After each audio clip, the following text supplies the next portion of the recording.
Hello everyone, कैसे हो आप सभी लोग। आई होप आप बहुत अच्छे होंगे और अच्छे से तैयारी भी चल रही होगी। सो आज हम करने वाले हैं मंथली एमसीक्यू सीरीज का part 6 for the month of October. और इसका जो प्रीवियस पार्ट है वो मैंने आई बटन पे ऐड कर दिया है। अगर आपने नहीं देखा है तो जल्दी से देख लीजिएगा। और इस लेक्चर की जो पीडीएफ है वो हम शेयर करेंगे हमारे टेलीग्राम चैनल पे, जिसका लिंक डिस्क्रिप्शन बॉक्स में दिया हुआ है। आप इसे ज्वाइन कर सकते हैं एंड सारी पीडीएफ यहाँ से डाउनलोड कर पाएंगे। तो चलिए जल्दी से स्टार्ट करेंगे आज का लेक्चर। फर्स्ट आपका क्वेश्चन है, international coffee day is annually observe across the globe on. तो इंटरनेशनल कॉफी डे आपका ऑब्जर्व किया जाता है 1 अक्टूबर को। और इसका तो जो 2024 का इसका थीम था, it is coffee your daily ritual or shared journey, ये इसका थीम था। एंड आपको नोट करना है कि इंटरनेशनल कॉफी ऑर्गेनाइजेशन जो है वो इंटरनेशनल कॉफी डे को ऑब्जर्व करती है एनुअली। एंड इसके कारण एग्जीक्यूटिव डायरेक्टर कौन है, इनका नाम है वनुसिया नोगेरिया। हेडक्वार्टर आपका आईसीओ का लोकेटेड है लंदन में। एंड इसे 1963 में स्टैब्लिश किया गया था इस ऑर्गेनाइजेशन को। नाउ अब बात करेंगे टॉप 5 कॉफी प्रोड्यूसिंग कंट्री की। तो इन टॉप कंट्रीज में नाम आता है आपका Brazil, Vietnam, Colombia, Indonesia and Ethiopia. और इथोपिया आपकी ऐसी कंट्री है जिससे कॉफी की शुरुआत हुई थी। ठीक है, अब इंडिया की बात करें तो इंडिया टॉप 10 आपकी जो कंट्रीज आती हैं कॉफ़ी प्रोड्यूस, जो सबसे ज़्यादा कॉफ़ी प्रोडक्शन करती हैं, कॉफ़ी प्रोड्यूस करती हैं, उनमें टॉप 10 में इंडिया का नाम आता है। और इंडिया से भी 3 आपके स्टेट ऐसे हैं जिनसे सबसे ज़्यादा कॉफ़ी का प्रोडक्शन होता है, which is Karnataka, Kerala and Tamil Nadu. Clear हुआ। नाउ अगर हम बात करें 2016-17 से 2023-24 की, तो यहाँ पे इंडिया का जो प्रोडक्शन रहा है आपका, आप यहाँ पे देख सकते हो कितना चेंज यहाँ पे आया है। 2016-17 में ये आपका 3120 लाख टन्स प्रोडक्शन इंडिया करता था। और अभी 2023-24 की बात की जाए तो यहाँ पे जो प्रोडक्शन है आपका कॉफ़ी का वो है 3742 लाख टन का। वेयर एज एक्सपोर्ट की बात करें तो अगर 2017-18 से अगर कंपेयर किया जाए तो ये आपका 955 मिलियन यूएस डॉलर जो है वो कॉफ़ी आपकी एक्सपोर्ट की जाती थी इंडिया द्वारा। एंड इन 2023-2024 ये आपका जो आपका आंकड़े हैं, it is 1258 million US dollar. तो इतना प्रोडक्शन इंडिया भी कर रहा है। और बीच में ये काफ़ी आपका कम भी हुआ था। पहले 955 आप देख रहे हो यहाँ पे, फिर ये धीरे धीरे आके 2019-20 में 734 हुआ था, फिर थोड़ा थोड़ा करके बढ़ना शुरू हुआ था। अब 2023-24 में काफ़ी ये बढ़ा है। फाइन। नाउ नेक्स्ट क्वेश्चन है, as per the 19th edition of Global Hunger Index 2024, India has been ranked at dash position among 127 countries with a overall score of 27.3। तो recently जो आपका ग्लोबल हंगर इंडेक्स है उसे release किया गया था और इसमें इंडिया की कितनी रैंक थी, 2024 की रैंक अगर देखी जाए तो it is 105th rank. Whereas 2023 में इंडिया की रैंक कितनी थी, इट इज 111th रैंक। तो इंडिया ने इस बार इम्प्रूव किया है। और इंडिया के जो पड़ोसी देश हैं उनकी भी बात करेंगे अभी। उससे पहले आपको नोट करना है, इंडिया जो है सीरियस कैटेगरी में इंडिया को प्लेस किया गया है। और इंडिया के साथ 42 कंट्रीज इस कैटेगरी में शामिल हैं, इंक्लूडिंग इंडिया। ठीक है, टोटल 42 कंट्रीज को यहाँ पे सीरियस कैटेगरी में डाला गया है। वहीं पे इंडिया का पड़ोसी देश पाकिस्तान, इसकी 109th रैंक है, ये भी इस कैटेगरी में इंक्लूडेड है। और Afghanistan with 116th rank. Whereas Bangladesh जिसकी 84th रैंक थी, Nepal 68th rank, Sri Lanka 56th rank, इनको मॉडरेट कैटेगरी में प्लेस किया गया है। फाइन। अब थोड़ा डिटेल में देखेंगे। देखो, ग्लोबल हंगर इंडेक्स की बात हो रही है। अब ये होता क्या है, बेसिकली इंटरनेशनल ह्यूमैनिटेरियन एजेंसीज का ये एक टूल होता है जिसका काम होता है मेजर करना और ट्रैक करना हंगर लेवल्स को with a global hunger index scores. ठीक है, उस पर बेस्ड यहाँ पे रैंकिंग दी जाती है। अब ये रैंकिंग आपके 4 की इंडिकेटर पे बेस्ड होती है, जिनके शेयर भी यहाँ पे मैंने लिखे हुए हैं कि कितना इसका वेटेज होता है, जिसकी वजह से रैंकिंग आपकी बनाई जाती है। ठीक है, तो अंडर नरिशमेंट जो है इसका वेटेज आपका 1/3 है। अंडर नरिशमेंट क्या होता है, it is a share of population. ठीक है, it is a share of population whose caloric intake जो है वो इनसफिशिएंट है। नेक्स्ट आ जाता है child stunting. It is a share of children जिनकी आपकी हाइट जो है, मतलब ऐसे बच्चे जिनकी एज 5 ईयर्स है बट उनकी हाइट जो है उस कंपैरिजन में सही नहीं है। दैट मीन्स अगर 5 साल का बच्चा है तो इसकी हाइट 109.2 सेंटीमीटर के आसपास होनी चाहिए। ठीक है, अगर ये नहीं है तो वही दर्शाता है आपका child stunting too. And this is because of chronic under nutrition. और इसका वेटेज कितना है 1/6 होता है, ठीक है। नेक्स्ट आता है चाइल्ड फास्टिंग। चाइल्ड फास्टिंग में आपका क्या है कि जो अगर 5 साल का बच्चा है जिसकी हाइट के कंपैरिजन में उसका वेट जो है वो कम है, ये दर्शाता है, ठीक है, और इसका वेटेज ये आपका 1/6 है। देन चाइल्ड मोर्टिलिटी, ये आपका लास्ट इंडिकेटर है। It is a share of children who passes away before turning 5 which partly reflects the fatal mix of poor nutrition and unsafe environment. Clear हुआ? नाउ अब कौन सी ऑर्गेनाइजेशन जो है इस ग्लोबल हंगर इंडेक्स को publish करती है? It is Irish humanitarian organisation जिसका नाम है कंसर्न वर्ल्ड वाइड, और दूसरी आपकी जर्मन एजेंसी है which is Welt Hunger Hilfe, WHH इसका आपका एक्रोनियम है, ठीक है। नाउ अब यहाँ पे आप सोचोगे कि इंडिया की रैंकिंग तो बताती, बट टॉप रैंकिंग में कौन सा कंट्री था? तो एज पर दिस रिपोर्ट जो आपका ग्लोबल हंगर इंडेक्स था, बेसिकली इसमें 22 कंट्रीज ऐसी हैं जिनका स्कोर आपका लेस देन 5 आया है। तो इनको कोई भी इंडिविजुअल रैंक ग्रांट नहीं की गई है, साइन नहीं की गई है, और इनको कलेक्टिवली 1 to 22 रैंकिंग दे दी गई है, ठीक है, ऐसा मेंशन किया गया था। अब ये 22 कंट्री कौन सी हैं? Belarus, Bosnia and Herzegovina, Chile, China, Costa Rica, Croatia, Estonia, ये सारी आपकी ऐसी कंट्रीज हैं जो 1 to 22 की रैंक 1 to 22 की रैंकिंग में आपकी आई थी। क्लियर है? Now next is recently in October, PM Modi has inaugurated the Lal Tipara Goshala, India's first modern goshala with a bio-CNG plant in Dash. तो पीएम मोदी ने वर्चुअली इस गौशाला को जो है इनॉग्रेट किया था। कहाँ पे इनॉग्रेट की गई है? तो इट इज इनॉग्रेटेड इन दी ग्वालियर मध्य प्रदेश, ठीक है। कहाँ पे इनॉग्रेट की गई है? ग्वालियर मध्य प्रदेश में। और ये गौशाला जो है आपकी, ये 2 हेक्टेयर में, ओवर 2 हेक्टेयर ये आपकी एस्टैब्लिश की गई है with the collaboration of Indian oil corporation limited, ठीक है। इसका टोटल कॉस्ट जो आपका है it is 32 crore rupees from the corporate social responsibility fund of the IOCL। Clear है? नाउ नेक्स्ट पॉइंट आपका क्या बोल रहा है? जो ग्वालियर म्यूनिसिपल कॉर्पोरेशन है, इन्होंने भी यहाँ पे 5 करोड़ रुपए का जो है अपना मतलब पैसा यहाँ पे कॉन्ट्रीब्यूट किया है for the construction of this plant. Clear है? नाउ जो प्लांट है ये 3 ton of natural gas per day produce करेगा using 100 ton of cow dung and this plant will produce 20 tons of high quality organic manure. तो ये सब चीजें यहाँ पे मेंशन की गई थी। क्लियर हुआ? अब नोट का इंपॉर्टेंट ये क्यों होता है? क्योंकि इंडिया का पहला मॉडर्न गौशाला है with a bio CNG plant, तो ये इसलिए इंपॉर्टेंट है, तो ये आपको याद रखना है, ठीक है। नेक्स्ट क्वेश्चन है, as per the ministry of coal the cumulative coal production up to September 2024 has reached dash million tonne in financial year 2024-2025। तो फाइनेंशियल ईयर 2025 का यहाँ पे डेटा आपका कितना हो गया है? इट इज 453.01 मिलियन टन हमने जो है कोल प्रोडक्शन है वो अपना रीच किया है, वो हमने जो है इस लेवल तक हम पहुंच गए हैं। जो आपका फाइनेंशियल ईयर 2024 में कितना था? 2023-24 में ये 427.97 मिलियन टन था ये प्रोडक्शन। अभी हमने इसमें 5.85% का जो है ग्रोथ हमें देखने को मिला है। फाइन। अगर हम सितंबर की बात करें, सितंबर 2024 की, तो कोल प्रोडक्शन हमारा 68.94 मिलियन टन हुआ है एज कंपेयर टू 2023 में कितना था? सितंबर 2023 में 67.26 आपका मिलियन टन था, जिसमें अगेन अगर हम एक साल की ग्रोथ की बात करें तो 2.49% का ग्रोथ हमें देखने को यहाँ पे मिला है। क्लियर है? नाउ यहाँ पे आप जो है इसकी इमेज देख सकते हैं, जो मिनिस्ट्री ऑफ कोल के द्वारा यहाँ पे जो डॉक्यूमेंट रिलीज किया गया था उससे ली गई है। तो फाइनेंशियल ईयर 2023-24 का कंपैरिजन किया गया है फाइनेंशियल ईयर 24-25 से, कि आपका ग्रोथ कितना देखने को मिला है? 5.85%। वेयरएज अगर क्यूमुलेटिव कोल डिस्पैच की बात करें तो इसमें हमें आपका जो है ग्रोथ देखने को मिली है 5.54% की इन्हीं 2 ईयर में। क्लियर है? नाउ अगर यहाँ पे स्टैटिक क्वेश्चन आपका बने कि लार्जेस्ट कोल प्रोड्यूसिंग कंट्री कौन सी है वर्ल्ड में, तो सबसे पहला नंबर आपका चाइना का आ जाता है। सबसे ज्यादा प्रोडक्शन जो करता है वो चाइना करता है, followed by India second number पे आता है, एंड देन थर्ड नंबर पे आपका आता है USA। अब इंडिया में भी कौन सा स्टेट करता है सबसे ज्यादा प्रोडक्शन? तो झारखंड आपका सही आंसर हो जाता है, ठीक है। Jharkhand is the right answer.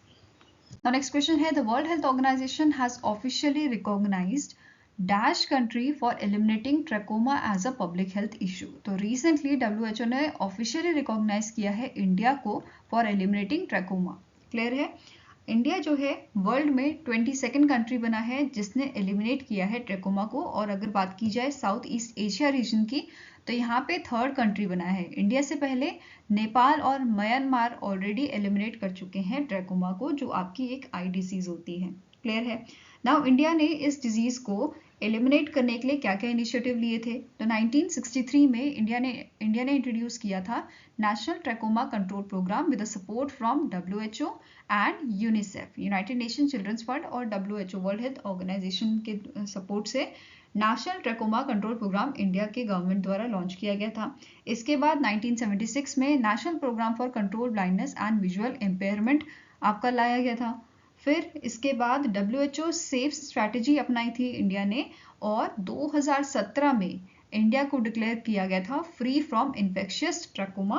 And अब यहाँ पे फ्री तो मतलब इंडिया में कोई केस नहीं आया, इसका मतलब कि इंडिया में खत्म हो गया था ट्रैकोमा। बट WHO एक सर्वे करवाता है डिक्लेयर करने से पहले किसी भी कंट्री को कि कंट्री ने एलिमिनेट कर दिया है जो भी आपकी स्पेसिफिक डिजीज होती है उसे। तो ये सर्वे क्या कहलाता है? इट इज नेशनल, मतलब जो इंडिया में किया गया था ट्रैकोमा के लिए, इट इज नेशनल ट्रैकोमेटस ट्राइकेसिस DT सर्वे जिसे हम बोलते हैं। ये आपका 2021 से 2024 तक हुआ था, और अब 2024 में WHO ने डिक्लेयर किया है इंडिया को ट्रैकोमा फ्री। क्लियर हुआ? नेक्स्ट आपको क्वेश्चन है, recently in October PM Modi has lead the foundation stone of a new integrated terminal building at a Shirdi airport costing over ₹dash crore. तो रिसेंटली PM मोदी जी ने बहुत सारे डेवलपमेंट प्रोजेक्ट्स का foundation stone और inauguration किया था महाराष्ट्र में, जिसमें से एक आपका ये वाला आपका प्रोजेक्ट है जिसका फाउंडेशन स्टोन रखा गया था, new integrated terminal building at Shirdi airport. इसका टोटल कॉस्ट जो आपका है इट इज ₹645 करोड़। आंसर आपका यहाँ पे है ऑप्शन नंबर डी। इसके अलावा अदर आपके प्रोजेक्ट्स हैं, upgradation of a doctor Baba Saheb Ambedkar international airport जिसका कॉस्ट आपका है 7,000 करोड़ का। देन PM मोदी ने अनाउंस किया था कि यहाँ पे इन दी महाराष्ट्र 10 गवर्नमेंटल मेडिकल कॉलेजेस को ऑपरेशनलाइज किया जाएगा। नेक्स्ट है कि इन्होंने इनॉग्रेट किया था Indian institute of skill in Mumbai Maharashtra under the public private partnership between the Tata education and development trust and government of India. Next है इन्होंने लॉन्च किया था विद्या समीक्षा केंद्र इन दी महाराष्ट्र, और ये जो है प्रोवाइड करेगा academic and administrative insight to the students, teachers, administration in the school through their live chatbot, जैसे आपका समर्थ उपस्थिति हो गया, देन संध्याएं हो गया, ये सारे। नेक्स्ट आपका क्वेश्चन है, reserve bank of India enters into a currency swap agreement worth $400 million under US dollar euro swap window and ₹30 billion under the Indian rupee swap window with which country's monetary authority? Recently in month of October जो मालदीव के president है Mohammad म्यूजू and इनकी जो wife है first lady जिन्हें कहा जाता है साजिदा मोहब्बत, इनका विजिट हुआ था इंडिया में 6 से 10 अक्टूबर को हुआ था। उसी दौरान यहाँ पे एक करेंसी स्वैप अग्रीमेंट साइन हुआ था इंडिया और मालदीव्स के बीच में। ठीक है, तो आंसर क्या हो जाएगा? Option number B, that is Maldives की मॉनेटरी अथॉरिटी के साथ इन्होंने ये अग्रीमेंट साइन किया है। क्लियर है? इसके अलावा बहुत सारे अग्रीमेंट यहाँ पे साइन हुए थे। उस पे जाने से पहले आपको ये याद रखना है, जो ये आपका करेंसी स्वैप अग्रीमेंट हुआ है $400 million और ₹30 बिलियन का, ये आपका साइन हुआ है under the South Asian Association for Regional Corporation SAARC currency swap framework 2024-2027 के तहत। ठीक है, अब बाकी MOUs डिस्कस करते हैं। इंडिया की राष्ट्रीय रक्षा यूनिवर्सिटी का MOU साइन हुआ है National College of Policing and Law Enforcement के साथ मालदीव्स के, ताकि दोनों ही देशों की जो एक्सपर्टीज हैं ये बेसिकली हेल्प करे एनहांस करने में सिक्योरिटी कॉर्पोरेशन को। ठीक है, नेक्स्ट आपका अग्रीमेंट साइन हुआ है, MOU साइन हुआ है CBI, इंडिया की CBI और आपकी मालदीव्स की एंटी करप्शन कमीशन के बीच में, ताकि इंस्टीट्यूशनल ट्रांसपेरेंसी को स्ट्रेंथन किया जा सके and integrative fostering collaboration between India and Maldives anti corruption agencies. Other things जो यहाँ पे आपके अग्रीमेंट जो है साइन हुए हैं या इंडियन गवर्नमेंट ने जो अनाउंसमेंट किया है वो आपको यहाँ पे मैं बताने वाली हूँ। तो पहला आपका पॉइंट है कि इंडियन गवर्नमेंट ने अनाउंस किया है कि मालदीव्स कोस्ट गार्ड का जो शिप है आपका हुरावी जिसका नाम है, जिसे इंडिया ने 2006 में जो है मालदीव को गिफ्ट किया था, इसकी जो रिपेयर का काम होगा वो इंडिया संभालेगा। ठीक है। नेक्स्ट पॉइंट है पीएम मोदी और जो प्रेसिडेंट है आपके मालदीव्स के मोहम्मद मिजू, इन्होंने जॉइंटली इनॉग्रेट किया था नया रनवे आपका हनी माडो इंटरनेशनल एयरपोर्ट का, जो आपका मालदीव्स में लोकेटेड है, to improve its connectivity for the Maldives. Next है इंडिया ने अग्री किया है कि इंडिया जो है फाइनेंशियल सपोर्ट प्रोवाइड करेगा मालदीव्स को 6,300 करोड़ का over the foreign exchange crisis. Next है इंडियन गवर्नमेंट ने इंट्रोड्यूस किया है RuPay card to the Maldives, तो ये भी ध्यान में रखना है, रुपे कार्ड इन्होंने इंट्रोड्यूस किया है to the Maldives for as a part of a development of financial collaboration between these two countries. Next है 700 सोशल हाउसिंग यूनिट्स जो हैं वो ऑफिशियली हैंड ओवर किए गए हैं मालदीव्स को, जो कंस्ट्रक्ट किए गए हैं आपके under the EXIM bank buyers credit facilities के अंडर। ठीक है। नेक्स्ट एमओयू आपका है national judicial academy of India और जुडिशियल सर्विस कमीशन जो आपके मालदीव्स के हैं, इनके बीच में एमओयूज साइन हुआ है, बेसिकली इसे रिन्यू किया गया है। ठीक है। और एक और एग्रीमेंट जो रिन्यू हुआ है वो आपका रिलेटेड है corporation in a sports and youth affairs. Clear है। नेक्स्ट आपका क्वेश्चन है the World Bank in collaboration with which international organisation has approved the in principle loan of ₹15,000 crore to Andhra Pradesh for the development of Amaravati. ठीक है। अमरावती जो इसकी capital है, इसके development के लिए 15,000 करोड़ देने की बात की गई है और ये वर्ल्ड बैंक और एशियन डेवलपमेंट बैंक मिलकर देने वाले हैं। तो इसका अग्रीमेंट जो है वो आपका नवंबर के मंथ में साइन होना है, उसके बाद ही ये आपका अमाउंट दिया जाएगा। ठीक है। टोटल प्रोजेक्ट का एस्टिमेशन जो है वो आपका 49,000 करोड़ का है, with 15,000 crore being a soft loan from the world bank. ठीक है। अब जो लोन है, लोन आपका फीचर करता है 15 year moratorium on repayment and इनमें से जो रेशियो रहेगा आपका वो रहेगा सेंट्रल गवर्नमेंट का 90 और 90:10 का ये रहेगा सेंट्रल और स्टेट गवर्नमेंट का। ठीक है। तो सेंट्रल का आपका 90 रहेगा, स्टेट का आपका जो है 10 रहेगा, ये ध्यान रहेगा। नाउ नेक्स्ट है कि जो ये आपका डेवलपमेंट है, ये मतलब डेवलपमेंट के लिए जो अमाउंट है वो किसे दिया जाएगा, Andhra Pradesh capital region development authority को दिया जाएगा। इनिशियल ट्रेंचे आपका जो दिया जाना है वो है ₹3,750 करोड़ का और ये नवंबर के मंथ में होना है। ठीक है। नेक्स्ट आपका क्वेश्चन है who is appointed as a new MD and CEO of Bandhan bank. तो रिसेंटली आरबीआई ने अप्रूवल दिया है कि जो पार्थ प्रतिम सेनगुप्ता जी हैं, इनको 3 साल के लिए एमडी एंड सीईओ बनाया जाएगा बंधन बैंक का, जो जिसका हेडक्वार्टर आपका कोलकाता वेस्ट बंगाल में लोकेटेड है। ठीक है। अब पार्थ प्रतिम सेनगुप्ता जी जो हैं, इन्होंने रिप्लेस किसे किया है, रतनकेश को। रतनकेश जी आपके इंटरिम एमडी एंड सीईओ बनाए गए थे बंधन बैंक के। ठीक है। अब पार्थ प्रतिम सेनगुप्ता जी की बात करें, यहाँ पे आप इमेज देख सकते हो। इस अपॉइंटमेंट से पहले इन्होंने जुलाई 2020 से दिसंबर 2022 तक सर्व किया है MD and CEO Indian overseas bank का। फिर उससे पहले 2016 से 2018 के बीच में ये चीफ जनरल मैनेजर रहे थे एसबीआई कोलकाता सर्कल के। फाइन। नाउ स्टार्टिंग इन्फॉर्मेशन, बंधन बैंक जो है इसका हेडक्वार्टर आपका कोलकाता वेस्ट बंगाल में लोकेटेड है। टैगलाइन क्या है, आपका भला सबकी भलाई, और इसे 2015 में स्टैब्लिश किया गया था। अब यहाँ पे एक और चीज नोट कर लीजिए, बंधन बैंक के करंट जो आपके ब्रांड एम्बेसडर हैं उनका नाम क्या है, सौरभ गांगुली। ठीक है। नेक्स्ट है name the company that has delivered INS निर्देशक यार्ड 3026 टू इंडियन नेवी। तो रिसेंटली जो garden reach ship builders and engineers limited है, इन्होंने आईएनएस निर्देशक यार्ड या फिर यार्ड 3026 को डिलीवर किया है इंडियन नेवी को। तो इसके पीछे ये हिस्ट्री भी जान लेते हैं। तो जो मिनिस्ट्री ऑफ डिफेंस है, उन्होंने आपका जो है 4 सर्वे वेसल लार्ज शिप्स जो होते हैं आपके एसवीएल जो होते हैं, ठीक है, एसवीएल का अग्रीमेंट साइन किया था garden reach ship builders and engineers limited के साथ 2018 में। और उसके बाद आपका ऑलरेडी एक जो एसवीएल है वो दिया जा चुका है 2023 में दिसंबर के महीने में डिलीवरी की गई थी आईएनएस संध्या की। ठीक है, किसकी, आईएनएस संध्यक की जो है डिलीवरी यहाँ पे की गई थी इंडियन नेवी को, जिसे फरवरी 2024 में जिसको कमीशन किया गया है इंडियन नेवी में। ये क्लियर रहेगा। नेक्स्ट आपकी जो अभी डिलीवरी की गई है INS निर्देशक की, ये सेकेंड SVLA सीरीज का, ये याद रखना है। बाकी आपके जो आपके शिप्स रहेंगे वो कौन कौन से रहेंगे, विच इज यार्ड 3027 एकशक और संशोधक यार्ड 3028 रहेंगे। तो टोटल 4 आपके SVL का अग्रीमेंट साइन हुआ था, कॉन्ट्रैक्ट साइन हुआ था, और चारों मैंने आपको यहाँ पे काउंट करवा दिए। ठीक है, पहला है आपका था INS संध्यक, दूसरा हो गया INS निर्देशक, ठीक है, तीसरा हो गया एकशक और दूसरा हो गया संशोधक। ठीक है, और ये कौन से क्लास से बिलोंग करते हैं, आपका संध्यक क्लास से। ठीक है, नाउ वापस क्वेश्चन में आते हैं। INS निर्देशक की हम बात कर रहे थे।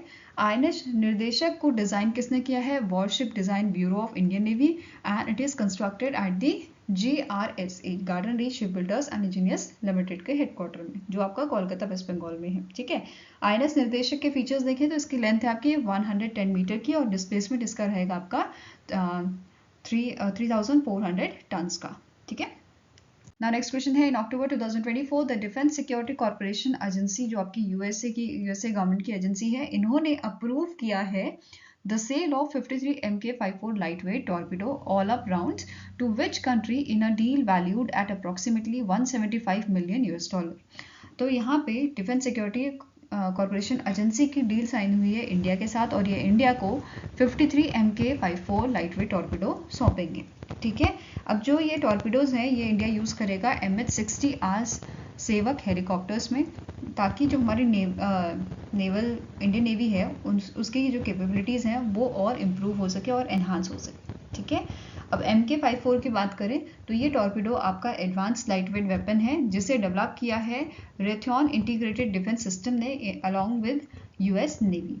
फाइन, और इस टॉर्पेडो को हम जो है लॉन्च कर सकते हैं शिप से, फिक्स्ड विंग एयरक्राफ्ट से या हेलीकॉप्टर से भी। ठीक है, नेक्स्ट क्वेश्चन है, which country top the medal tally in a 27th edition of International Table Tennis Federation Asian Table Tennis Championship 2024, जो आपका अस्थाना कजाकिस्तान में हुआ था, और ये आपका 7th से लेके 13th ऑफ अक्टूबर तक चला था। ठीक है, अब कौन सी कंट्री ने यहाँ पे सबसे ज्यादा मेडल जीते हैं, तो it is one by the Japan. Japan ने टोटल यहाँ पे 8 मेडल जीते हैं, और इसमें से 3 गोल्ड आपके हैं, 2 सिल्वर हैं और 3 ब्रॉन्ज है। वेरेस सेकेंड नंबर पे आपका था चाइना, जिसने 5 मेडल जीते हैं, 2 गोल्ड 2 सिल्वर और 1 ब्रॉन्ज। देन थर्ड नंबर पे नॉर्थ कोरिया था with 3 medals, 1 gold 1 silver and 1 bronze. अब इंडिया जो है कौन से नंबर पे था, इंडिया आपका 7th नंबर पे था। ठीक है, now international Table Tennis federation की बात करते हैं, जिसने इसे ऑर्गेनाइज किया था। तो इसके प्रेसिडेंट हैं पेट्रा सॉर्लिंग, हेडक्वार्टर्स का लोकेटेड आपका लुसेन स्विट्जरलैंड में, and it is founded in the year 1926। अब बात करते हैं इंडिया की, तो इंडिया जो है 7th पोजीशन पे था, और इंडिया को 3 ब्रॉन्ज मेडल मिले थे। तो पहला आपका ब्रॉन्ज मेडल है जो विमेंस डबल पेयर को मिला था, एंड ये फर्स्ट टाइम ऐसा हुआ है कि फर्स्ट पेयर आपका अखिया मुखर्जी एंड सुथिरता मुखर्जी है। ये फर्स्ट पेयर बना था जिसने विमेंस डबल कैटेगरी में मेडल जीता है, एंड विमेंस डबल कैटेगरी में ही आपका मतलब इस कैटेगरी में ही पहला आपका जो है अवार्ड है, और ये जो पेयर है इन्होंने भी पहला यहाँ पे ब्रॉन्ज मेडल जीता है। तो ये दोनों चीज़ ध्यान में रखनी है। इसके अलावा जो विमेंस टीम है ये वाला कैटेगरी में भी इंडिया ने पहला मेडल जीता है विमेंस टीम कैटेगरी में, जिसमें आपके कौन कौन पर्सन इंक्लूडेड थे, मनिका बत्रा, अखिया मुखर्जी एंड सुथिरता मुखर्जी, इन तीनों की टीम थी, और इन्होंने फर्स्ट एवर मेडल जीता है विमेंस टीम कैटेगरी में। देन लास्ट आपका है मेंस टीम, इसमें भी आपको ब्रॉन्ज मेडल मिला है, एंड इसमें इस टीम में कौन कौन इन्वॉल्व था आपका, अचंता सार्थकमल, मानव ठक्कर एंड हरमीत देसाई। क्लियर है। नेक्स्ट है, which country is set to host the inaugural kho kho world cup इन 2025। आप सभी को पता है खो खो जो है आपका इंडियन स्पोर्ट है, और इंडिया चाहता है कि ये जो खो खो वाला इवेंट है आपका, खो खो वाला जो स्पोर्ट है ये इंटरनेशनल लेवल तक जाए, और इसी एम के साथ इंडिया जो है होस्ट करने वाला है खो खो वर्ल्ड कप 2025 का। ठीक है, ये ध्यान में रखना है। इंडिया की जो आपकी kho kho federation of India है और इंटरनेशनल खो खो फेडरेशन है, इन दोनों ने मिलकर ये अनाउंसमेंट किया था कि 2025 का जो खो खो वर्ल्ड कप है, जो इनॉग्रल आपका एडिशन होगा, वो इंडिया होस्ट करेगा, जिसमें 16 मेंस एंड वुमेन्स टीम शामिल होंगे 24 कंट्रीज से और 6 कॉन्टिनेंट से। तो ये ध्यान में रखना है। अब kho kho federation of India की बात आई है तो स्टार्टिंग इन्फॉर्मेशन भी देख लेते हैं। इसके प्रेसिडेंट हैं सुधांशु मित्तल, जो इंडियन पॉलिटिशियन है, और जो kho kho federation of India है इसे स्टैब्लिश किया गया था 1955 में। क्लियर है? Next is which state government has renamed Rajiv Gandhi Swavalamban Yojana as a Pandit Deendayal Upadhyay Swavalamban Yojana. तो रिसेंटली छत्तीसगढ़ गवर्नमेंट ने 2 स्कीम आपकी थी जो राजीव गांधी जी के नाम पे थी, अब उनको रीनेम कर दिया गया है पंडित दीनदयाल उपाध्याय जी के नाम पे। एक उनमें से स्कीम है राजीव गांधी स्वावलंबन योजना, जिसे पंडित दीनदयाल उपाध्याय स्वावलंबन योजना का नाम दे दिया गया है। ठीक है, आंसर यहाँ पे आपका है option number C, that is Chhattisgarh. और दूसरी आपकी स्कीम कौन सी है? इट इज राजीव गांधी आजीविका केंद्र योजना। इसको रीनेम किया गया है पंडित दीनदयाल उपाध्याय आजीविका केंद्र योजना। और ये दोनों ही जो स्कीम है ये मैनेज कौन करता है? Chhattisgarh urban infrastructure development fund. Okay, question है which state government has partnered with the Wales for the 22nd Hornbill Festival. तो हॉर्नबिल फेस्टिवल आपका कौन सा स्टेट मनाता है? It is Nagaland. नागालैंड में मनाया जाता है 1 से 10 दिसंबर को। और इसी हॉर्नबिल फेस्टिवल के लिए पार्टनरशिप हुई है आपकी वेल्स के साथ। तो आंसर आपका यहाँ पे क्या हो जाएगा? It is option number D, that is Nagaland is the right answer, जिसके सीएम आपके हैं नेफ्यू रियो, जिनका विजिट हुआ था आपका वेल्स में, और उसी दौरान इन्होंने ये जो आपका लेटर है या बोल सकते हो जो अग्रीमेंट है वो साइन किया था इस पार्टनरशिप से रिलेटेड। फाइन, यहाँ पे आप इमेज भी देख पा रहे हो उसकी। ना हॉर्नबिल फेस्टिवल की अगर बात करें तो देखो ये आपका हर साल 1 से 10 दिसंबर को मनाया जाता है, जैसा मैंने आपको बताया। ये फेस्टिवल आपका नागा हेरिटेज विलेज के सामा में होता है।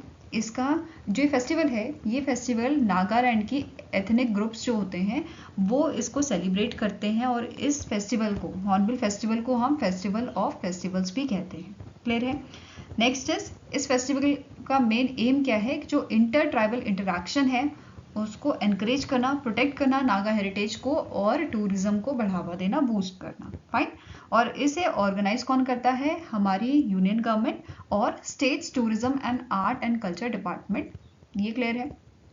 नेक्स्ट क्वेश्चन है what is the name of a Indian naval sailing vessel embarking on a Navika Sagar Parikrama second expedition. जो इसका फर्स्ट एक्सपीडिशन हुआ था ये आपका 2017 में हुआ था। अभी सेकेंड एक्सपीडिशन 2024 में हो रहा है। और कौन सा यहाँ पे आपका जो शिप है वो बेसिकली यहाँ पे रहेगा इस एक्सपीडिशन में? तो it is INS V Tarini. ठीक है, Tarini is right answer, option number E is the right answer, INS V Tarini. ठीक है, अब जो नाविका सागर परिक्रमा सेकेंड एक्सपीडिशन है इसमें इंडियन नेवल सेलिंग वेसल तिरानी जो है वो इसमें रहेगा, जो नेविगेट करेगा 21,600 nautical miles around the globe. ठीक है, नेक्स्ट पॉइंट यहाँ पे क्या बोल रहा है? इस मिशन को लीड कर रहे हैं 2 इंडियन नेवी की ऑफिसर, जिनका नाम है लेफ्टिनेंट कमांडर रूपा ए और दूसरी है लेफ्टिनेंट कमांडर देलिना के। ये दोनों याद रखने हैं आपको। और जो ये एक्सपीडिशन है ये आपका 8 मंथ रहेगा, 8 मंथ का रहेगा, 240 डेज बेसिकली। और ये आपका मतलब ये जो दोनों आपकी महिलाएं हैं ये लौट के आएंगी मई 2025 में, और ये कवर कर रही है आपके 40,000 किलोमीटर का area during this journey. Fine, यहाँ पे आप इमेज देख सकते हो इन दोनों जो इंडियन नेवी के ऑफिसर हैं जिन्होंने इसमें पार्टिसिपेट किया है। Next is which state government has recently in October got approval from the National Tiger Conservation Authority for the establishment of a state second tiger reserve।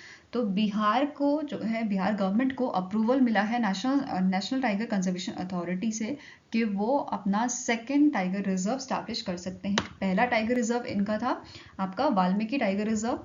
ठीक है, अभी नेक्स्ट जो बनेगा इनका वो बोला जा रहा है कि जो कैमोर वाइल्ड लाइफ सेंचुरी है इसको कन्वर्ट किया जाएगा आपका टाइगर रिजर्व में, जिसका एरिया 1134 स्क्वायर किलोमीटर का है, एंड इसे 1979 में स्टैब्लिश किया गया था। अब मैंने यहाँ पे बात की थी आपके वाल्मीकि टाइगर रिजर्व की। ठीक है, ये जो टाइगर रिजर्व है इसमें अभी जो है बोला जा रहा है 54 टाइगर्स हैं। वैसे जो आइडल लिमिट होती है टाइगर्स की वो 45 होती है। तो इसमें से कुछ आपके जो टाइगर्स हैं उनको शिफ्ट किया जाएगा, आपका जो सेकंड टाइगर रिजर्व बनेगा बिहार का कैमूर टाइगर रिजर्व जो बनेगा आपका। ठीक है, नेक्स्ट क्वेश्चन है, recently in October during the 75th anniversary celebration of DAE that is department of atomic energy, the doctor Ajit Kumar Mohanty जो सेक्रेटरी हैं इस डिपार्टमेंट के, इन्होंने इनॉग्रेट किया था major atmospheric Cherenkov experiment that is MACE observatory, Asia's largest and highest imaging telescope in dash. तो ये कहाँ पे इनॉग्रेट की गई थी? तो it was inaugurated at the Hanle Ladakh. कहाँ पे इनॉग्रेट हुई थी? हैनले लद्दाख में इनॉग्रेट की गई थी बाय दी अजीत कुमार मोहंते जो चेयरमैन है आपके एटॉमिक एनर्जी कमीशन के। ठीक है, सेक्रेटरी भी हैं डिपार्टमेंट ऑफ एटॉमिक एनर्जी और चेयरमैन भी है एटॉमिक एनर्जी कमीशन के। ये दोनों चीजें ध्यान में रखनी है। Now Major Atmospheric Cherenkov Experiment की अगर हम बात करें तो ये आपका चेरेनकोव टेलीस्कोप है जो एशिया जो बेसिकली बिगेस्ट है एशिया में। ठीक है, बड़ा है, सबसे बड़ा है एशिया का, एंड ये लोकेटेड आपका 4300 metres above the sea level और वर्ल्ड का हाईएस्ट जगह पे ये आपका लोकेट किया गया है।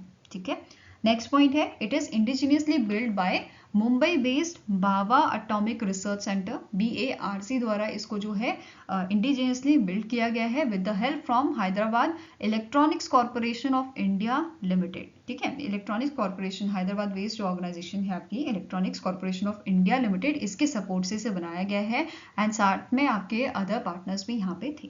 ठीक है, नेक्स्ट आपका पॉइंट क्या है, जो ये आपका MACE ऑब्जर्वेटरी है ये डिटेक्ट करेगी हाई एनर्जी गामा रेज और हेल्प करेगी साइंटिस्ट को कि वो स्टडी करे पावरफुल कॉस्मिक इवेंट जैसे सुपरनोवा हो गया आपका, black holes, gamma rays burst. ठीक है, ये सब वो इजिली स्टडी कर पाएंगे। नाउ यहाँ पे 75th एनिवर्सरी सेलिब्रेशन हुआ था आपका डिपार्टमेंट ऑफ एटॉमिक एनर्जी का, जिसका फॉर्मेशन कब हुआ था आपका 1954 में ये फॉर्मेशन हुआ था और इसका हेडक्वार्टर कहाँ लोकेटेड है? It is located in the Mumbai Maharashtra.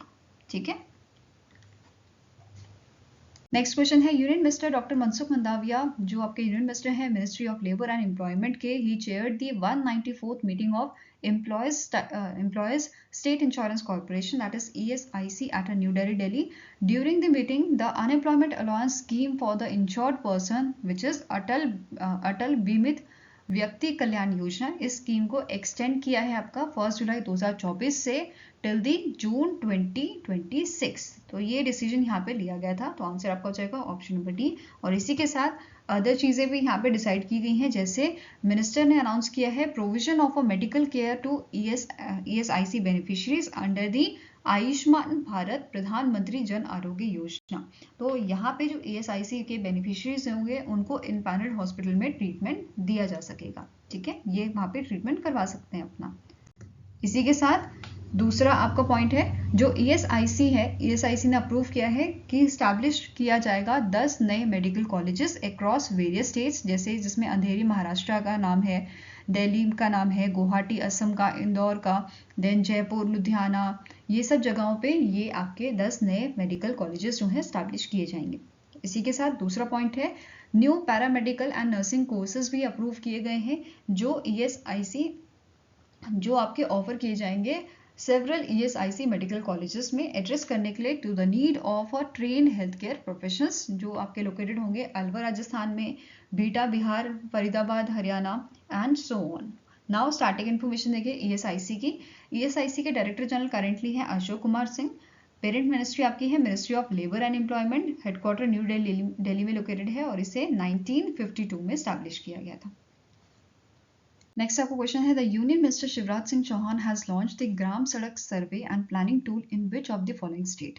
तो ये आपका लॉन्च किया गया है मध्य प्रदेश में और इसी के साथ इन्होंने और इनिशिएटिव भी यहाँ पे लॉन्च किए थे, जैसे इन्होंने फाउंडेशन स्टोन रखा था 500 kilometre long newly paved road under the प्रधानमंत्री ग्राम सड़क योजना। नेक्स्ट इन्होंने एक एप्लीकेशन लॉन्च की थी, आवास सखी mobile application for the beneficiaries of प्रधानमंत्री आवास योजना। देन इन्होंने कम्युनिटी मैनेज ट्रेनिंग सेंटर भी यहाँ पे लॉन्च किया था। इसी के साथ यहाँ पे गवर्नमेंट ऑफ इंडिया ने, इसी के साथ आपको नोट करना है कि जो गवर्नमेंट ऑफ इंडिया है इन्होंने इनिशिएट किया है सर्वे ऑफ कच्चा हाउसेस।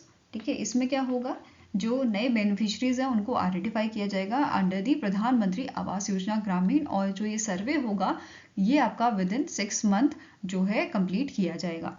फाइन। नाउ नेक्स्ट है, गवर्नमेंट ऑफ इंडिया ने यहाँ पे रिलैक्स की है एलिजिबिलिटी क्राइटेरिया प्रधानमंत्री आवास योजना ग्रामीण के लिए। पहला आपका पॉइंट क्या बोल रहा है, अगर कोई पर्सन है जिसके पास बाइक या स्कूटर है वो इस बेनिफिशियरी लिस्ट में हो सकता है। ठीक है। दूसरा, अगर पर्सन की जो इनकम है या वो आपका 15,000 पर मंथ कमाता है तो वो इस स्कीम के लिए एलिजिबल है। पहले ही आपकी जो इनकम की कंडीशन थी वो आपकी 10,000 रुपीज़ की थी, अभी ये 15,000 कर दी गई है। देन फार्मर्स जिनके पास इरीगेटेड लैंड है अप टू 2.5 एकड़, ये भी इस लिस्ट में आ सकते हैं। और नॉन इरीगेटेड लैंड जिनके पास है 5 एकड़ तक का, वो भी एलिजिबल होंगे इस स्कीम के अंडर। क्लियर है। नेक्स्ट आपको क्वेश्चन है, name the bank that has partnered with MakeMyTrip to launch a premium co branded credit card. तो इनमें से कौन सा प्राइवेट बैंक है जिसने मेक माई ट्रिप के साथ पार्टनरशिप की है फॉर लॉन्चिंग दी को ब्रांडेड क्रेडिट कार्ड? तो इट इज ICICI बैंक। कौन सा बैंक है आपका? ICICI बैंक है। एंड जो ये कार्ड है आपके co branded credit card, they are powered by Mastercard and RuPay. Even जो रूपे क्रेडिट कार्ड होगा इसको लिंक किया जा सकता है UPI के साथ for safe and secure transaction through the UPI enabled application. Clear है। नेक्स्ट क्वेश्चन है, इन अक्टूबर 2024 गूगल ने पार्टनरशिप की है इनमें से कौन से NBFCs के साथ ऑफर करने के लिए पर्सनल और गोल्ड लोन? तो ये पार्टनरशिप हुई है Aditya Birla finance limited and Google के साथ। दूसरा आपका है मुथूट फाइनेंस बैंक। ठीक है, मुथूट फाइनेंस लिमिटेड। तो बोथ A एंड B आपका राइट आंसर होगा। इवन जो गूगल है, गूगल ने आदित्य बिरला फाइनेंस के साथ पार्टनरशिप की है to offer a personal loan, whereas Muthoot finance के साथ जो पार्टनरशिप हुई है ये यहाँ पे आपको गोल्ड लोन्स प्रोवाइड करेंगे। ठीक है। एंड ये जो पार्टनरशिप हुई है ये आपकी साइन की गई थी 10th edition of Google for India event जो 3 अक्टूबर 2024 को आपका हुआ था न्यू दिल्ली में। क्लियर है। नाउ नेक्स्ट है, name the organization that has recently in October partnered with the NPCI Bharat Bill Pay Limited to integrate the National Pension Scheme as a biller category on a Bharat Connect platform, जिसे हम Bharat bill payment system के नाम से भी जानते थे पहले। ठीक है। तो अब कौन सी ऑर्गेनाइजेशन ने यहाँ पे पार्टनरशिप की है? It is pension fund regulatory and development authority, PFRDA द्वारा यहाँ पे पार्टनरशिप की गई थी NPCI Bharat bill pay limited के साथ। ठीक है। अब यहाँ पे कुछ अनाउंसमेंट यहाँ पे की गई थी, जैसे NBBL ने बताया था कि जो NPS as a bill category है ये आपका लाइव हो चुका है for the contribution on platform, जैसे भीम हो गया, PhonePe, MobiKwik and Kotak Mahindra banks net banking channel. तो यहाँ पे ये अभी अवेलेबल है। साथ में ही NBBL ने कोलैबोरेट किया था रिसेंटली एक्सिस बैंक के साथ as a biller operating unit, और सेतु के साथ टेक्निकल सर्विस प्रोवाइडर जो सेतु है इसके साथ for integrating NPS with its platform. अब बिलर ऑपरेटिंग यूनिट क्या होती है?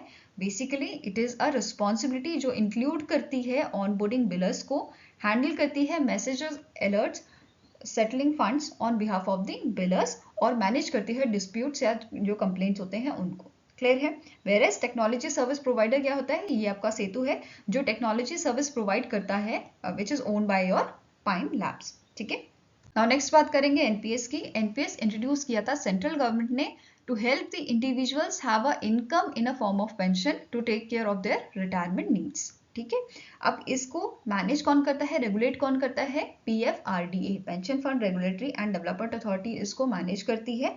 और इसके स्टैटिक इन्फॉर्मेशन अगर हम देखें तो चेयरमैन PFRDA के आपके हैं दीपक मोहंती, इसका हेडक्वार्टर न्यू दिल्ली में लोकेटेड है आपका, और 2003 में इसकी शुरुआत की गई थी। वहीं पे NPCI Bharat bill pay limited की बात करें तो इसकी शुरुआत 2020 में की गई थी और करंट CEO इसके हैं Nupur Chaturvedi.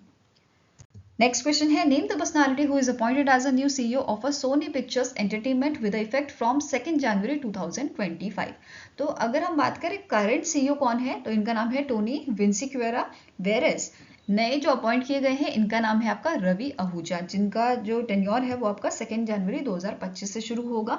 Currently he is serving as a chairman of global television studio and your president and chief operating officer of Sony Pictures Entertainment. Currently ये यहाँ पे ऐसे सर्व कर रहे हैं।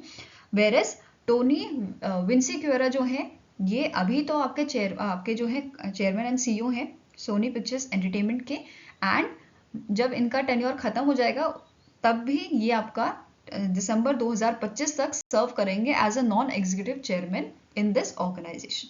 क्लियर है। Next is Which company has recently in October acquired 43% of a total paid up share capital of its subsidiary firms for rupees 1282 crore? तो इनमें से कौन सी कंपनी है जिसने 43% जो शेयर हैं वो एक्वायर किए हैं इसकी सब्सिडी फॉर्म में? तो it is your JM financial limited. कौन सी ऑर्गेनाइजेशन है? जेएम फाइनेंशियल लिमिटेड है। और इनिशियली मतलब पहले इसके जो आपके शेयर थे वो 46.68% थे, अभी ये इंक्रीज होके 89.67% हो गए हैं। क्लियर हुआ? Recently competition commission of India ने एक और अप्रूवल दिया है इन्हें, acquisition of a 71.79% of total paid up share capital of a JM financial asset reconstruction company limited, जो सब्सिडी आपकी अगेन जेएम फाइनेंशियल लिमिटेड की, और इनका ये एक्विजिशन हुआ है रुपीज 8056 करोड़ में। ठीक है, पहले इनके जो शेयर थे वो 9.98% थे, अब इंक्रीज होके 81.77% हो गए हैं। फाइन। नेक्स्ट क्वेश्चन है, recently in October competition commission of India has approved acquisition of a home and personal care business division of a Patanjali Ayurveda limited for rupees dash crore. तो यहाँ पे एक्विजिशन हुआ है home and personal care business का, जो आपका part है Patanjali Ayurveda limited का, और कितने अमाउंट में ये एक्विजिशन हुआ है? तो it is rupees 1100 crore. Clear है? पतंजलि आयुर्वेद लिमिटेड जो है ये आपका प्रमोटर है Patanjali foods and Patanjali foods by Patanjali foods limited. ठीक है, सीसीआई की बात कर रहे थे हम यहाँ पे, जो एक्विजिशन यहाँ पे प्रोवाइड कर रहा है। तो इसके चेयरमैन कौन है? रवनीत कौर, हेडक्वार्टर लोकेटेड है न्यू दिल्ली में, और इसे 2003 में जो है एस्टैब्लिश किया गया था। नेक्स्ट क्वेश्चन है, the Indian army has unveiled its first upgraded T90 Bhishma tank which is manufactured under a licence agreement of with which country? तो कौन सी कंट्री के साथ ये मैन्युफैक्चरिंग लाइसेंस आपका जो है हुआ है इंडिया का? तो इट इज रशिया। ठीक है, तो आंसर यहाँ पे क्या हो जाएगा? Option number B, Indian army ने रिसेंटली मॉडिफाई किया है या अपग्रेडेड वर्जन जो है T90 भीष्म टैंक का, वो यहाँ पे अनवील किया था। और इस सेरेमनी को अटेंड किया था जो चीफ ऑफ आर्मी स्टाफ है, करंटली कौन है चीफ ऑफ आर्मी स्टाफ? इनका नाम है उपेंद्र द्विवेदी। ठीक है, क्या नाम है इनका? उपेंद्र द्विवेदी। ठीक है, नाउ अब यहाँ पे आपको नोट करना है, जो टैंक्स थे ये प्रोड्यूस कहाँ किए गए थे? हैवी व्हीकल फैक्ट्री इन दी चेन्नई तमिलनाडु। और यहाँ पे क्या बोला गया है कि जो इंडियन आर्मी है इन्होंने ऑर्डर तो किए थे 1657 T90 टैंक्स, और करेंटली कितने पे ऑपरेट किया गया है? 1300 यूनिट्स पे। तो एक इसका जो राउंड है वो कंप्लीट हो चुका है। सेकेंड राउंड की जो टेस्टिंग है उसमें बोला गया है कि यहाँ पे मिसाइल फायरिंग जो है वो इंक्लूड की जाएगी, और डीआरडीओ की तरफ से ये बोला गया है कि जो टेस्टिंग है इन T90 टैंक्स की, ये आपकी बाय जनवरी 2025 जो है ये टेस्टिंग कंप्लीट हो जाएगी, और इट इज एक्सपेक्टेड कि बाय 2027 तक ये इंडक्ट भी किए जाएंगे हमारी इंडियन आर्मी में। क्लियर है? नाउ लास्ट आपका पॉइंट क्या है? जो ओवरऑल बेसिकली जो मॉडिफिकेशंस यहाँ पे किए गए थे वो किसने किए थे? Corps electronics and mechanical engineers द्वारा ही किए गए थे in New Delhi based 505 army based workshop. Clear हुआ?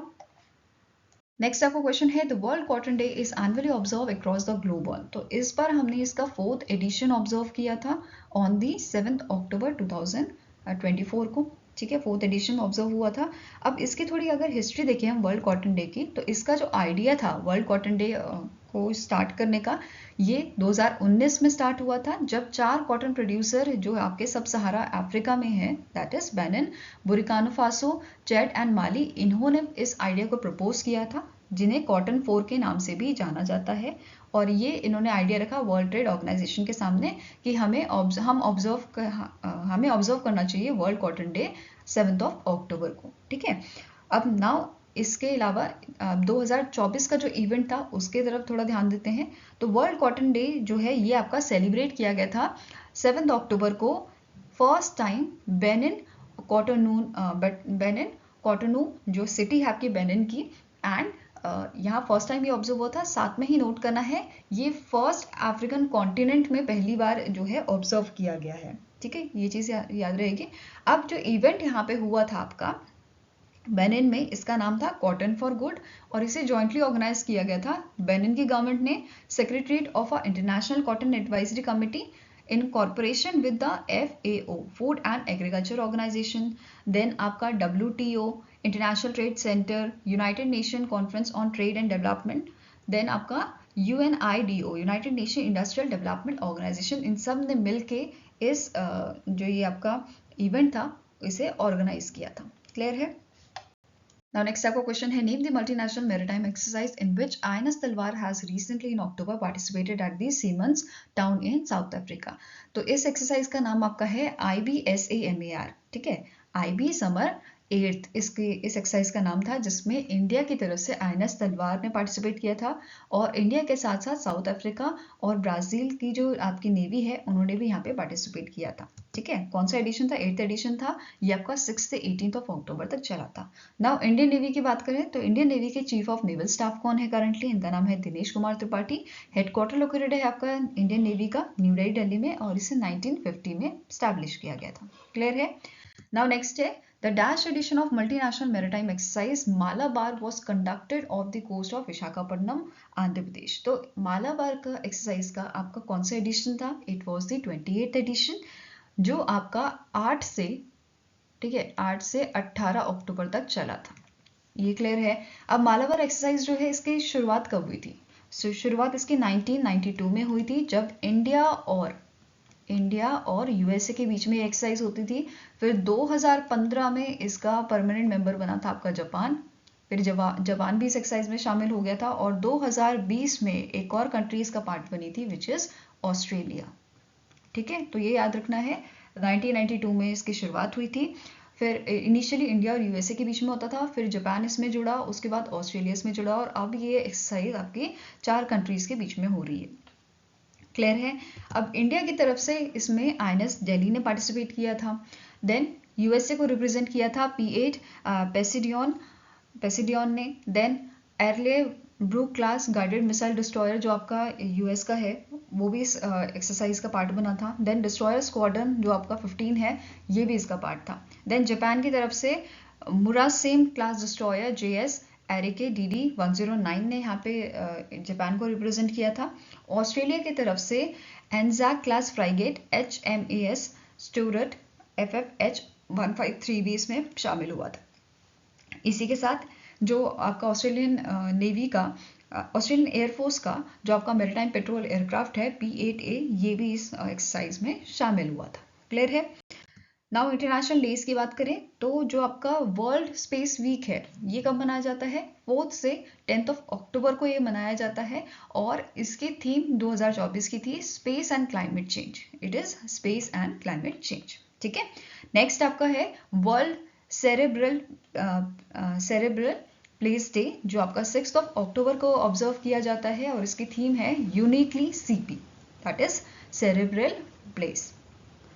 नेक्स्ट है world habitat day. World habitat day हम ऑब्जर्व करते हैं फर्स्ट मंडे ऑफ अक्टूबर को और इस बार हमने इसको 7 अक्टूबर 2024 को ऑब्जर्व किया था, जिसका थीम आपका था engaging youth to create a better urban future और इसकी ग्लोबल सेरेमनी जो है वो आपके मैक्सिको में हुई थी। क्लियर है?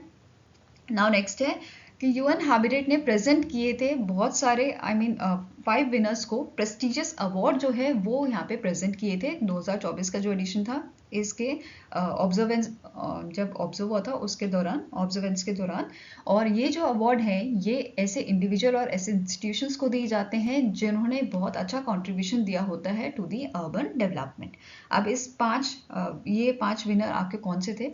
मोरक्को से Ville de Rabat, then Colombia से Alcaldia de Santiago, then Majlis Bandaraya from the Malaysia, Alan Kong from Ocean Grove Australia, David Satterthwaite from London UK। तो ये आपके 5 विनर थे। क्लियर है? आई होप गाइस आपको ये video पसंद आया हो। पसंद आए तो लाइक एंड शेयर जरूर कीजिएगा और हमारे साथ जुड़ने के लिए हमारे चैनल को सब्सक्राइब कीजिएगा। अगर आपके कुछ सजेशन है तो आप हमें मेल कर सकते हो benchmarkstudy007@gmail.com पे, या फिर आप हमें कमेंट सेक्शन में भी लिख सकते हैं। सो मिलेंगे से ही नेक्स्ट वीडियो के साथ। Till then take care, have a nice day and all the best for your preparations.